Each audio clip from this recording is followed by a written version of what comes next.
அடுத்து வந்து moment of force தான் பார்க்க போகிறோம். இந்த force we give to the door is called moment of the force or torque.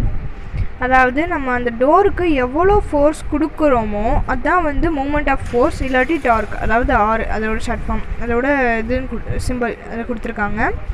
டார்க்கோட formula வந்து T is equal to F into D.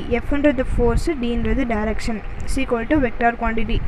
ஏன்னா வந்து force into direction vector quantity இல்லையா? ஸோ டார்க் வந்து vector குவான்டிட்டின்னு சொல்கிறாங்க. இந்த ஃபார்முலா வந்து நீங்கள் போட்டிங்கன்னா மூமெண்ட் ஆஃப் ஃபோர்ஸ் எவ்வளோன்றதை நம்ம கண்டுபிடிச்சிடலாம். அதோட SI யூனிட் வந்து என்னென்னா NM, அதாவது நியூட்டன் இன்ட்டு மீட்டர், அதான் வந்து NMன்னு சொல்கிறாங்க. அடுத்து வந்து மூமெண்ட் ஆஃப் அ கப்பல். அதாவது இதுக்கு எக்ஸாம்பிள் வந்து டேர்னிங் எ டேப்பு. ஒரு டேப்பை வந்து டேர்ன் பண்ணுறோம். இப்போ வந்து ஒரு டேப்பை வந்து டேர்ன் பண்ணோம்னா ரெண்டு சைடுமே ரொட்டேட் ஆகும் இல்லையா? இது வந்து ரொட்டேட்டிங் எஃபெக்ட் மாதிரி தான் வரும். அது வந்து ரெண்டு சைடுமே ரொட்டேட் ஆகும். அதாவது நம்ம டேப் இப்போ ஓப்பன் பண்ணும் போது இந்த ரைட் சைடு பண்ணுவோமா, இல்லாட்டி லெஃப்ட் சைடு கூட பண்ணலாம். அப்படின்னு நம்ம க்ளோஸ் பண்ணும்போது லெஃப்ட் சைடு இல்லாட்டி ரைட் சைடு தான் டேர்ன் பண்ணுவோம். ஸோ அந்த டேப் என்ன ஆகுது, ரெண்டு சைடுமே டேர்ன் ஆகுது. ஸோ எல்லா சைடும் டேர்ன் ஆகுது. அதுதான் வந்து ரொட்டேட்டிங் வந்து எஃபெக்ட்டுக்கு இது ஒரு வந்து டாபிக்.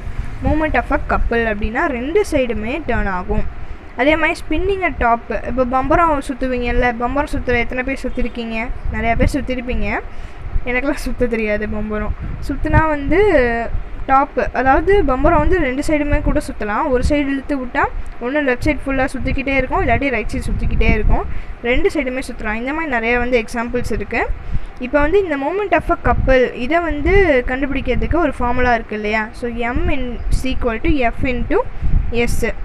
M வந்து moment of a couple is equal to force into perpendicular. இதை பாருங்கள், moment of a couple is equal to force into perpendicular distance between the line of action of force.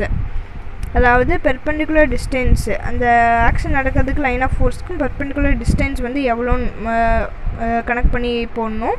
அதே மாதிரி எவ்வளோ ஃபோர்ஸில் பண்ணுது அப்படின்றதையும் கனெக்ட் பண்ணி போடணும். இதை மல்டிப்ளை பண்ணால் உங்களுக்கு மூமெண்ட் ஆஃப் கப்பல் அதான் வந்து கிடச்சிரும். அதோட மூமெண்ட் ஆஃப் கப்பல் வந்து கிடச்சிரும். தி unit of a couple is Newton metre. அதாவது இந்த கப்பலோட மூமெண்ட் ஆஃப் கப்பல் வந்து நியூட்டன் மீட்டர்னு சொல்கிறாங்க. அதாவது NM வந்து இதோட SI சிஸ்டம். இதை வந்து டைனில் கனெக்ட் பண்ணுறாங்க. டைன் சென்டிமீட்டர் வந்து கனெக்ட் பண்ணுறாங்க. CGS சிஸ்டமில் கனெக்ட் பண்ணுறாங்க.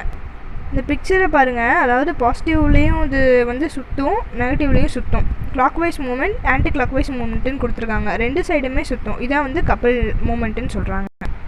சரி, இப்போ டார்க்குன்னு ஒன்று படித்தோம் இல்லையா? அதை எப்படி அப்ளை பண்ணுறாங்கன்னு படிக்கலாமா? ஃபஸ்ட்டு வந்து கிரீஸ் கொடுத்துருக்காங்க. கியர்ஸ் கொடுத்துருக்காங்க.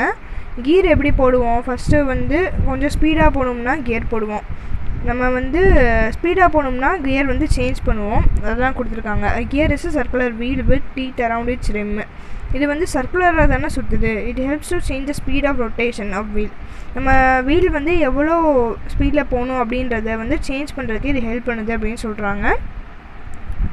அடுத்து வந்து பாருங்கள், சீசா வந்து நிறையா பேர் வந்து இப்போ விளையாடிருப்பீங்க. ஜாலியாகவே இருக்கும் அதை விளாட்றதுக்கு. Since the difference in the weight of the person sitting on it. ரெண்டு பேரும் விளாட்றப்ப இதில் வந்து ஒரு பர்சன் வந்து வெயிட்டாக இருந்தாங்க, இன்னொரு பர்சன் வந்து ரொம்பவே வெயிட் கம்மியாக இருக்காங்கன்னு வச்சுக்கோங்களேன். எந்த சைடு சீசா வந்து தூக்கும்? கீழே வெயிட்டான பர்சன் சைடு தானே தூக்கும். ஆனால் அந்த அந்த வெயிட் இல்லாத பர்சன் கூட அந்த ஹெவியரான பர்சனை வந்து தூக்கலாம். அது எப்படின்னா, இப்போ வந்து சீசா விளாட்றோம்னா ஒரு லைன் இருக்கும். இந்த சைடு ஒரு ஆளுக்கு வந்திருப்பாங்க, இங்கிட்ட ஒரு ஆளுக்கு இருப்பாங்க. இதுதான் வந்து சென்ட்ரு பாயிண்ட்டு. இங்கே தான் வந்து இந்த இது வந்து ஜாயிண்டாக இருக்குன்னு வச்சுக்கோங்களேன். இந்த சென்ட்ரு பாயிண்ட்டில் தான் வந்து ஃபோர்ஸ் வந்து ரெண்டுமே ஈக்குவலாக இருக்கும். ஸோ லைட்டான பர்சன் வந்து இங்கே உட்காந்துருக்காங்க, ஹெவியான பர்சன் வந்து இங்கே தான் சென்ட்ருன்னு வச்சுக்கோங்களேன். ஒரு நிமிஷம், இப்போ பாருங்களேன், இதுதான் வந்து சீசான்னு வச்சுக்கோங்க. இங்கே வந்து சென்ட்ரு தான் வந்து இந்த லைனு. இங்கே வந்து ஹெவியரான பர்சன் உட்காந்துருக்காங்க, இங்கே வந்து லைட்டான பர்சன் உட்காந்துருக்காங்கன்னு வச்சுக்கோங்க. இப்போ வந்து இந்த ஹெவியரான பர்சன் இங்கிட்டு இருக்காங்க, லைட்டான பர்சன் இங்கிட்டு இருக்காங்க. இங்கே வந்து லைட்டான பர்சன் கூட இந்த ஹெவியரான பர்சன் தூக்க முடியும். எப்படி? இங்கே நடுவில் இருக்கிறதா வந்து பிவோட் பாயிண்ட் அப்படின்னு சொல்கிறாங்க. ஓகேவா? இதாவது இங்கே பாருங்கள், பிவோட் பாயிண்ட். இதான் வந்து சென்ட்ரு பாயிண்ட்டை பிவோட் பாயிண்ட்டுன்னு சொல்கிறாங்க. லைட்டான பர்சன் லாஸ்ட் உட்காந்துட்டு ஹெவியரான பர்சன் வந்து கொஞ்சம் இந்த பிவோட் பாயிண்ட்டு கிட்ட இங்கே உட்காந்தாங்க அப்படின்னா இங்கேனக்குள்ளே உட்காந்தாங்க அப்படின்னா இந்த லைட்டான பர்சன் ஹெவியான பர்சனை ஈஸியாக வந்து தூக்கிடலாம். நீங்கள் வேணால் ஒரு தாட்டி வேணால் ட்ரை பண்ணி பாருங்களேன், கண்டிப்பாக உங்களால் வந்து தூக்க முடியும்.